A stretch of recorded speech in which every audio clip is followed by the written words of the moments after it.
From the New York Times, I'm Michael Barbaro. This is The Daily.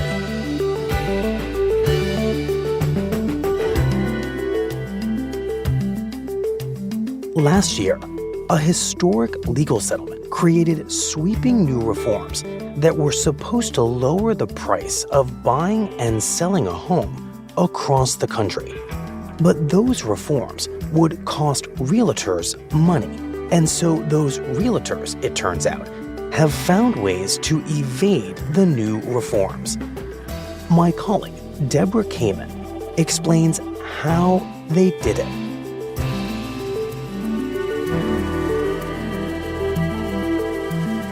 It's Tuesday, April 29th.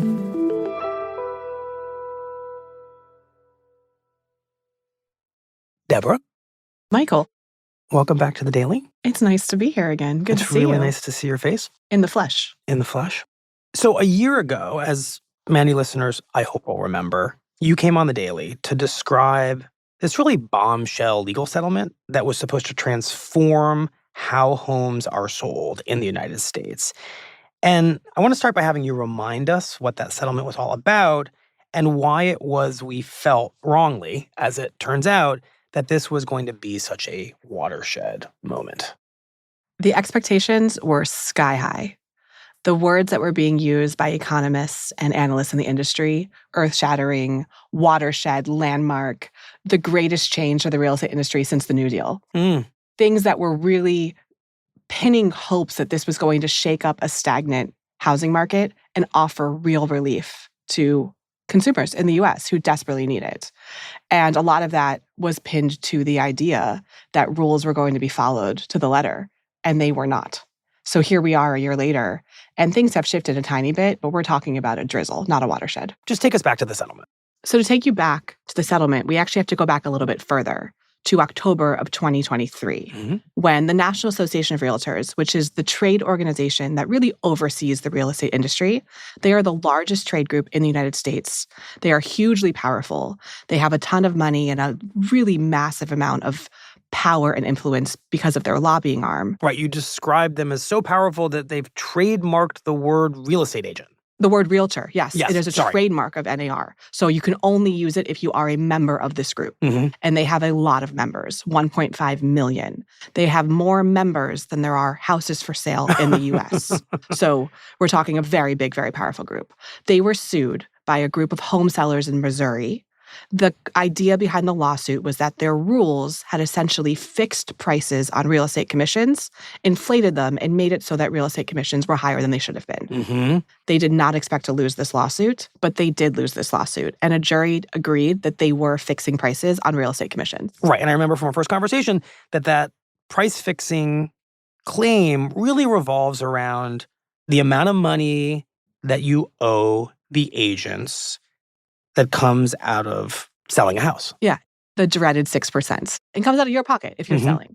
And anyone who's ever bought or sold a house knows that when you sit down with your agent, it's overwhelming, it's confusing, and it gets wonky. No one really asks, how are these commissions paid? And It's just kind of there. right. And you also have enough things to worry about that you don't get into the weeds about how these commissions are paid. But for real estate agents, for realtors, this is how they make their living. This is very important. It's literally their bread and butter.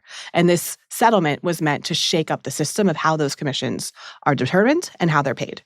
Right. No longer were they simply tablets handed down from God on the mountain. In the real estate industry, they were subject potentially to negotiation, conversation, and potentially they could go way, way down, maybe even go away. We are wandering the desert now. Absolutely.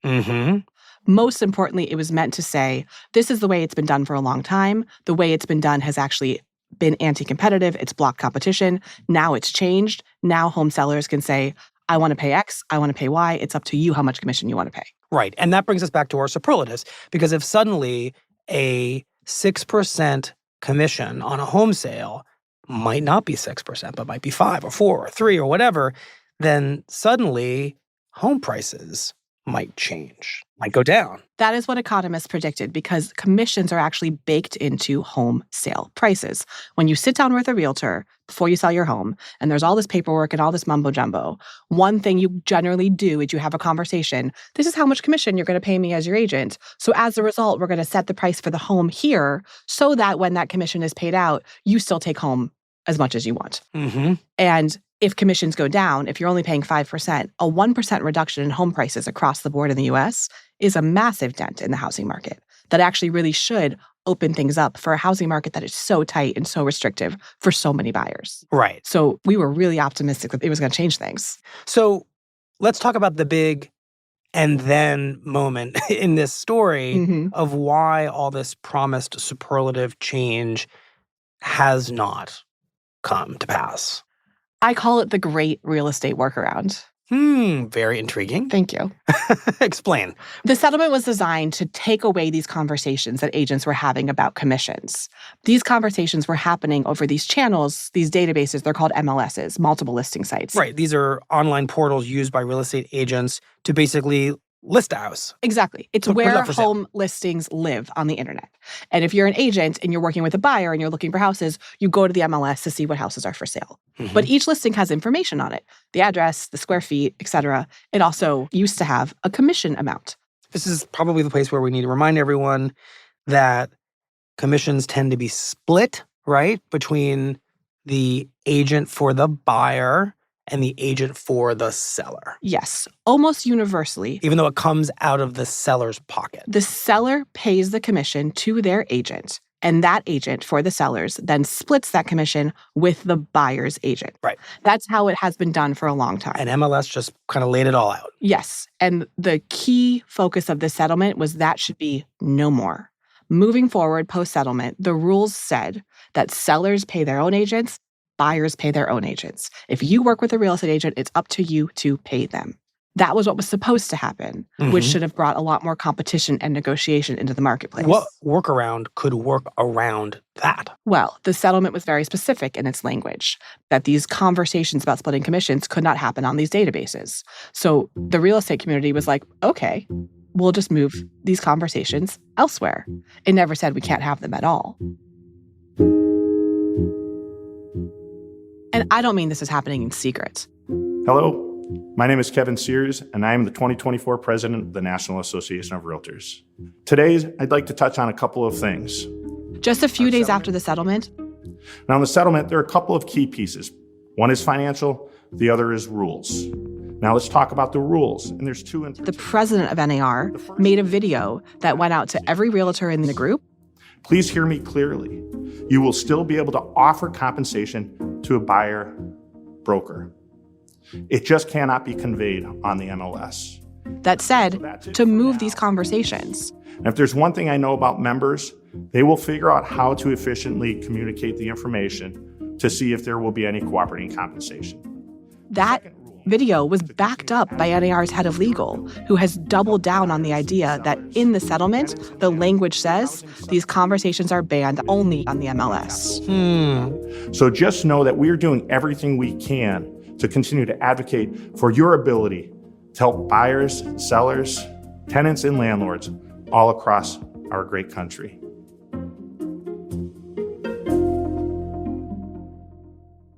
So where exactly do these conversations move to once the premier trade group of the realtor world says to them, go be creative and find a new place to have these conversations? Michael, it's gotten a little bit wild. I've spent the past year following this very closely, talking to agents, talking to industry insiders. Remember, the 6% was split 50-50. So usually the seller and the buyer's agent would each get 3%. I've heard stories of agents who in listing photos are putting 3 cookies on the kitchen table as a sign to a buyer's agent. If you bring a buyer, you'll get 3%, which means they'll get their 3% also. Oh, wow. That's quite nefariously creative. It's one way to put it. I've heard other stories of agents who've put movies on the TV screen in the living room. During a showing of the house. During a showing, or even in the listing photo, there's a movie playing, but it's a movie that has 3 in the title, like The Three Amigos. Oh my gosh. A real kind of open winking of defiance. Yeah, some of them are much more old-fashioned. We're talking emails, phone calls, texts. Some of them are really tech-savvy. There's one agent in Virginia. She's an influencer on TikTok. I'm just Liz, and I sell real estate in Charlottesville and Richmond, Virginia, and this is the way we're going to do it. She just said, okay, you can't go on the MLS. I'm sure someone's going to have another way, but I'm going to build a landing page. And she's created a landing page that other agents can use. Easy peasy for every one of my listings. And on that landing page is going to be all the information that any buyer's agent would need to know. So I can easily just poof, text it to them. Here you go. It enters all the homes they have for sale into their separate non-MLS site, compiles their data, and includes the commission. So this is pretty open and creative and perhaps legal flouting of this ruling and settlement. How much, Debra, do you think that this represents real estate agents thinking to themselves, look, this is how we get paid. Our work is important to the process. We are essential.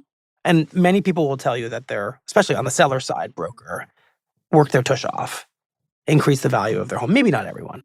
There's data that says that people who use real estate agents tend to get a higher price. There it is. I mean, there could be confounding variables for that data. Those people could have more money, could have higher priced homes. Yeah. There's all sorts of things. But yes, there is a lot of data to back it up. So isn't this the equivalent of agents creatively fighting to keep the equivalent of a waiter's 15% tip? It's like it's what they need to live. Yes, and it's important to understand this is not happening organically.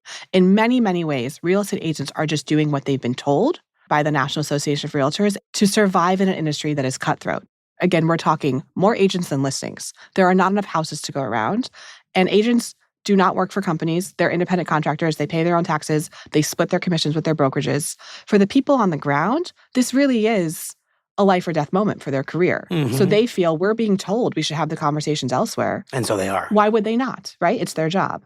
But if you talk to the legal team that argued the settlement, they would say sharing is caring unless we're talking about real estate commissions, and then sharing is collusion. And the real losers are home sellers because the settlement was supposed to drive down prices. Right. So how effective have the great workarounds that you're describing here been in preventing the reforms and reductions in price that we thought this settlement was going to usher in? Initial data shows that these workarounds have been very effective at preventing the reforms. There have been a handful of studies in the real estate industry looking at how commissions may or may not have moved. The data is problematic because most of them are being carried out by people in the real estate industry, so they have a vested interest in the data. Mm-hmm. That makes the data less than reliable for reporting processes. But one study by one real estate media company showed that in the months after the settlement, commissions dropped about 0.5 percentage point across the board, which is a lot of money. It's not this watershed that we thought was going to happen, but it's something. Two other studies, one was carried out by Redfin, which is also a brokerage, right, and one was carried out by a real estate accounting technology company, so they have a vested interest in this data, say commissions haven't moved at all. So the American home seller is not getting any relief at a time when they desperately need it. So we can use that data, but we don't want to rely on it because of the conflict of interest. What is more telling are the conversations I've had reporting on this for the past year. I've talked to dozens and dozens of home sellers and buyers. Right, the ones interacting most directly with the commission structure. Yeah, so this is anecdotal data, but there's a lot of it. And they are all telling me that not only are there workarounds, they're more aggressive than ever, and they're more frustrating than ever. Some sellers are so frustrated that they're saying, I'm just going to go it alone. I'm going to sell my house on my own and cut realtors totally out of the equation. Find a workaround around the workaround. A workaround around the workaround around the workaround. But, Michael, you used a biblical reference earlier about Mount Sinai. I'm going to use another one.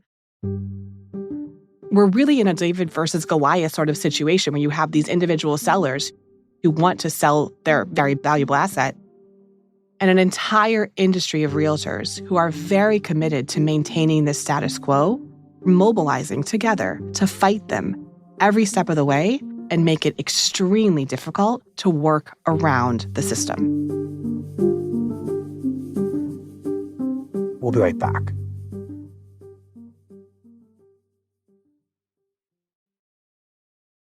So, Debra, tell us about some of the sellers who tried to go it alone because they're so frustrated with the world of realtors, with the commissions and the status quo, and about the resistance that, as you said just before the break, they encounter when they try to do that. Michael, let me tell you about one of them. Day 2 of trying to sell my house without an agent in one of the most rigged real estate markets in the country. His name is Mike Chambers. He's a home seller in Boulder, Colorado. They try to make this impossible, but I have a plan. Okay, so I actually And I first became aware of him because a source sent me a video on Instagram that Mike had made. All right, let's clear something up, because from the first video, I think a lot of people assume I think realtors are useless. And the truth is I don't. But I do think that most drastically overvalue their services. And in Colorado specifically, they kind of operate like a cartel. So here's my take. He created a handle called Realtors Hate Me, and he was chronicling the process of selling his house himself without an agent. Are you okay if I record our call? Yeah, that's fine. Okay. Fabulous. So I called him to find out what was going on, and he told me his story. Mike is a former professional athlete, an entrepreneur. I have no background in this whatsoever. I've been thrown into this, honestly.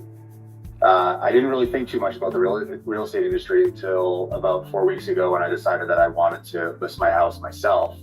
And Mike has a really nice house. And, I've got a great house. It's turnkey. It's in a desirable location in a desirable city. It's worth probably about $2.75 million. A really, really nice house. Really nice house, turnkey, renovated. I spent the past couple months having some conversations with local agents regarding potentially listing my home. He decided to put it on the market. He interviewed a handful of real estate agents. And in those conversations, I asked the questions that I would of any sort of service provider that I would be interviewing to get a sense of how they were going to provide value. He knew about the settlement. He had read the reporting. He knew that things were supposed to be different now. There was supposed to be room for negotiation. I couldn't find an agent who was willing to go below 2.5% to list my house. Every single seller who came to his home said, I'm not willing to negotiate, and wanted him to pay at least 5% commission. It's going to be $140,000. Right. On a $2.75 million house, that's over $100,000. Oftentimes, it equates to about 10 to 30 hours worth of work. exactly. For many people in this country, that's a salary for a year they could only dream of achieving. And he could not figure out what the agents were going to do that was worth $100,000. Because like you said, this house is ready to sell. It's pristine. So in his mind, it doesn't need the kind of attention, the kind of love, the kind of investment that a seller's agent can bring when a house is in rougher shape, when it needs work. Yes. It was a lot of money. Everyone's like, well, you're being cheap. It's such an expensive house. I'm like, it's my money. I've worked hard to build this equity in this house, and I don't want to just give it away. I want to pay someone for their services, of course, but I don't want to just light it on fire just because there's a system that's forcing me to. That seems kind of crazy. And a lot of real estate agents obviously would disagree with this, but from Mike's opinion, this is his asset. He did not want to put forth $100,000 or more of the sale price to an agent, but nobody was willing to negotiate. So anyhow, it all just felt weird. I just didn't like it. I was frustrated with it, and really just had this epiphany. I'm a marketer. That's my background. So I felt confident in my ability to market the home. So he said to himself, and then, how hard can it be? So I just decided to go for it. I'm going to do it myself. And he began not just selling his house on his own, but chronicling the whole thing online for viewers and building a following as he did it. Okay, and what happens once Mike decides to go it on his own based on all these frustrations with realtors in Boulder? He starts running into roadblocks. He learns very quickly that the industry has made it much harder than he thought to sell his house. First of all, he knows that if he wants a buyer to come, he needs to offer commission to the buyer. He was willing to. I'm just going to slow this down to make sure I understand. Sure. He knows he's going to have to offer some percentage commission to the buyer's agent. He himself is his own agent, so he's the seller's agent. That's taken care of. It's almost like he's in court representing himself. Okay. So he knows if I want buyers to come, I should probably be willing to pay the buyer's agent commission. So he's already winning in a sense because the commission he's paying is probably going to be, around half of what he would normally pay if he had to pay both the buyer and the seller's agent. Exactly. So he's willing to pay that commission, and he wants to get the house listed on the MLS so people can find it. Now, if you're not working with an agent, how do you list a house on the MLS? I don't know. He Googles it. He figures this out. There's companies that do this for you. But he lives in Colorado, and he quickly learns that in Colorado, there are laws that say if I'm going to list the house on the MLS, I have to also do a bunch of other stuff, and you have to pay me all this stuff. It's a rule designed by realtors to make it too hard to get your house listed on the MLS. That was the tipping point for me where I was like, this is a mess. This whole system is a mess. Then he realizes that he wants to get his house listed on Zillow. Everybody uses Zillow and Redfin to search for houses. And in listing my house on Zillow, I learned that even Zillow has its own safeguards to push people to work with brokerages. And he learns that Zillow actually has a program that homes that are sold for sale by owner, not with agents, are actually harder to find than homes that are listed by agents. So the agents strike back again. So basically, in real time, for all these people following on Instagram, he's discovering all these layers to the real estate industry that he didn't know existed. So here I am. I can't get on MLS. Zillow's sort of stonewalling me. So he gets the home on the market. He stages it. He takes photos. It's ready to go. Buyer's agents in Boulder know about his house. Obviously, like, these videos are starting to go viral, and there's starting to be a conversation locally about my story in particular.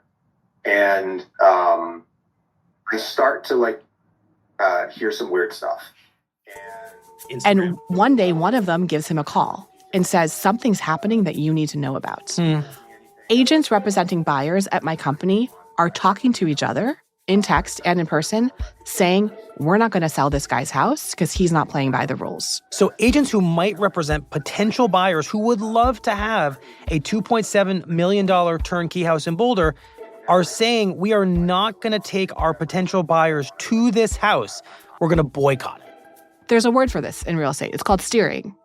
You're either steering buyers towards a certain home or away from a certain home, and you're not allowed to do it, but it happens all the time. And what would be the explanation that these agents would have for steering people away from Mike's house? There's no hypothetical. They gave the explanation in text messages that I saw when I was reporting. Wow. They told this other agent who wanted to bring buyers, why would you take buyers to a house with a seller who's working against the system, who's undermining the way things have been done? It was a boycott. So what ends up happening to Mike and to his house? So Mike does find a buyer. There's a couple in Florida who sees the house on Zillow. They make an offer. He actually offers to pay a commission to the agent who's representing them. But in the end, he actually pulled out of the sale because Mike decided, after seeing so much of the inside workings of the real estate industry, that he wants to start a business to try to fix it. Wow. So rather than moving his family to Costa Rica, which was his dream, he's now going to stay in Colorado for the time being and work on this startup company that he's created to try to change real estate commissions. Fascinating. And he told me about how it's not that he's trying to take down the real estate industry. And I do think there's a critical role for real estate agents in the world, and I think this has never been my issue. He believes that real estate agents are very important and sometimes are really useful.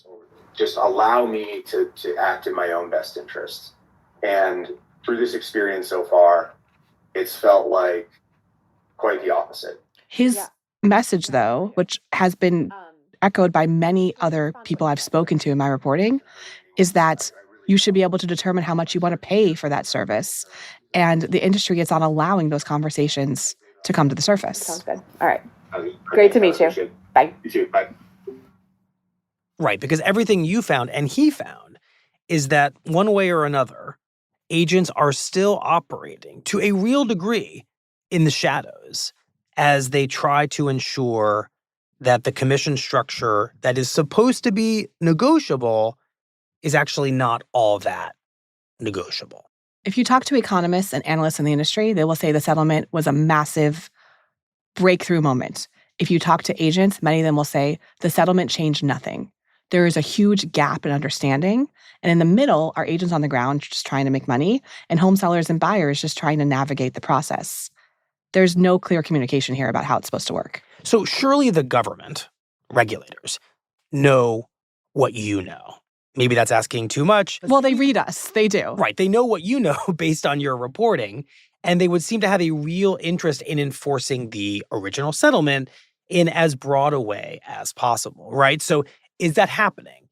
Is there an effort underway to clarify some of this confusion that you are still seeing out there? Yes and no. The Justice Department has been investigating the National Association of Realtors for years. There's been a back and forth with them for a very long time. The settlement was brought by private home sellers. Right, it wasn't a government lawsuit. It wasn't, but the DOJ was absolutely investigating NAR, and they continue to investigate NAR. Commissions and the conversations about commissions are a huge piece of that investigation. But the Justice Department has a lot of other things on their plate right now. Right. The government is very busy and working with many fewer staff than they used to. So it's really anyone's guess how high of a priority this is and if there's going to be further enforcement. Is there an appetite for it? Yes, definitely. Understood. I think it makes sense to end here with a little bit of news that you can use, which isn't exactly the space we normally occupy, but I'm just going to assume that somewhere in the universe of daily listeners are folks who are thinking of buying or selling their home, or perhaps are in the process of buying or selling a home, and could benefit from the journalistic wisdom that you have accumulated over the past year or so reporting on this. So what would you say to people who are trying to figure this out, perhaps aren't willing to do what Mike did, which is actually take charge of the whole process themselves, but they just want to be able to navigate the current dynamic in the best way possible? If I've learned anything in the last year from reporting on this, it's that buying and selling a home is really scary and really overwhelming to the vast majority of people. Mike is an anomaly because he decided to just go with his own and kind of figure it out as he was going along. For most of us, it's really scary. I've sold a home. I remember sitting down with my agent. I had no idea what the stack of papers was in front of me, and we just agreed to whatever she said because we trusted her. You, a real estate reporter, didn't ask about the commission. I did not ask about the commission. I'm willing to say that to you, Michael, to your face. I did not ask about the commission. I think we paid 6%. Right. I honestly don't remember. If it happened to me, it can definitely happen to anyone who's listening to this. It is not a problem to pay 6% as long as you know what you've agreed to. Which probably means asking. My number one piece of advice is to understand, even if you're told you cannot negotiate on commissions, you can negotiate on commissions. And if the agent doesn't want to, you have the right to go find another agent. You also absolutely have the right to know what you are paying for and to ask the questions, okay, you're going to charge me this much money. What are you doing for that money? Just like you would with any other transaction. It's my understanding, based on everything I have read, that this legal settlement has only officially been in place, I think, for a little bit less than a year. Since August of last year, correct. Exactly. So I wonder if there's a case to be made that as successful as all these workarounds have been, that it's still very early days, and that over time, the system could change to better benefit the consumer as they become more aware of guidance like what you're talking about here, and of the new realities and rules that are now in place. Or if you think that the more time goes by, the more power that realtors and the realty industry will accumulate. Michael, I asked this question to the lawyer who brought the case that resulted in the settlement and won it. His name is Michael Ketchmark. And what he said to me was pretty interesting. He said, Blockbuster Video, when movies started streaming... Okay, now you're really taking us back. Yes, I am. Back to the 90s. But Blockbuster did not shut down all of its stores the minute things started streaming. It took time. Right. VHS didn't just go the way of the dodo overnight. It probably took, 10, 15, 20 years? Yeah. It was a great transformation, just like he believes this will be a great transformation too. But these things do not happen overnight. We're talking about an industry that has been ruled by a group, NAR, for over 100 years. And only very recently have people started challenging the way things are done. So the people that I've spoken to in my reporting believe, yes, it is going to change. But it's going to take real time before those changes are clear and obvious and buyers and sellers feel the effects. Well, Debra. Well, Michael. Thank you very much. My pleasure, as always.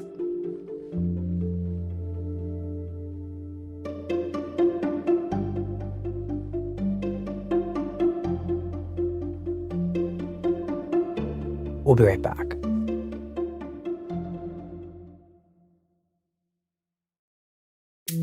Here's what else you need to know today. Canadians have chosen Mark Carney as their next prime minister after a campaign in which he vowed to fight back against President Trump's tariffs and his threats of annexation. It was a major comeback for Carney and his Liberal Party, which just a few months ago seemed destined for a historic defeat to the Conservative Party and its candidate. But as Trump's attacks on Canada have intensified, Canadians were increasingly drawn to Carney's promise to stand up to the American leader. And on Monday, Spain and Portugal were hit by a major power outage that disabled traffic lights, trains, subways, and airline flights. Officials have not said what caused the outage, which affected tens of millions of people, but they said it did not appear to be an act of deliberate sabotage like a cyber attack.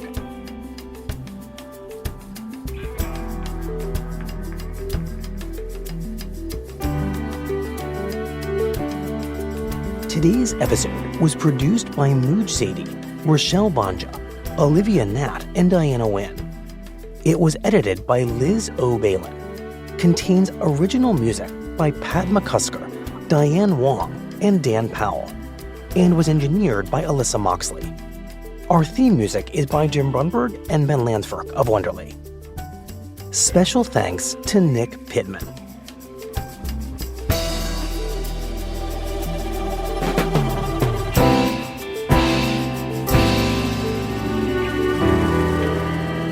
That's it for Daily. I'm Michael Barbaro. See you tomorrow.